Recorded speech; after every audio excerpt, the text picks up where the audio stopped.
বিভিন্ন ভাষা দিয়ে রাষ্ট্রীয় অর্থ লুটপাটের একটা নতুন ব্যবস্থাপনা ছাড়া আর কিছু নয়। অতীতে যেভাবে ছাত্রলীগ করেছে এখন ছাত্রদল করবে। সরকার পরিচালনা করতে গিয়ে এই যে কার্ডের প্রবর্তন হলো, এখন কার্ডের মধ্যে কি আছে? কার্ডের মধ্যে দুটি ব্যাড ইফেক্ট আছে।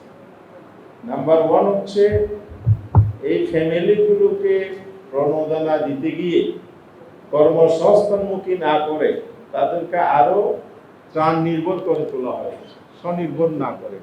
বলা হচ্ছে স্বনির্ভর, কার্যত এটা স্বনির্ভর না হয়ে ত্রাণ নির্ভর হয়ে যাবে, সাহায্য নির্ভর হয়ে যাবে। তার সাথে কর্মসংস্থানমুখী যদি কোনো প্রকল্প নিত, এই টাকাটা সেখানে যদি বিনিয়োগ করতো তাহলে জাতি বেশি উপকৃত হতো। নাম্বার টু হচ্ছে লুটপাট। ব্যাড ইফেক্টের সেকেন্ড পয়েন্ট হলো লুটপাট এবং দলীয়করণ।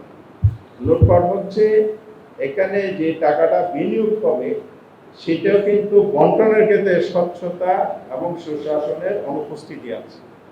সুশাসন, করাপশন ফ্রি যে নীতিমালা সেটা এনশিওর না করে দিই এই সমস্ত বিনিয়োগে যায়।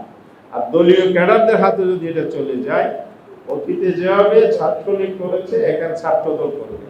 এই যে আমাদের সেক্রেটারি একটু আগে বললেন, শুধু নামটা পরিবর্তন, ক্যারেক্টার একই। এই কার্ডের বিষয়টা কিন্তু একই রূপান্তর। ভিন্ন ভাষা দিয়ে রাষ্ট্রীয় অর্থ লুটপাটের একটা নতুন ব্যবস্থাপনা ছাড়া আর কিছু নয়। দলীয়করণের মাধ্যমে ছাত্রদলের হাতে বিশাল রাষ্ট্রীয় কোষাগারের টাকা তুলে দিয়ে দুর্নীতি এবং লুটপাটের ব্যবস্থা ছাড়া আর কোনো জাতি উপকৃত হবে বলে আমরা মনে করি।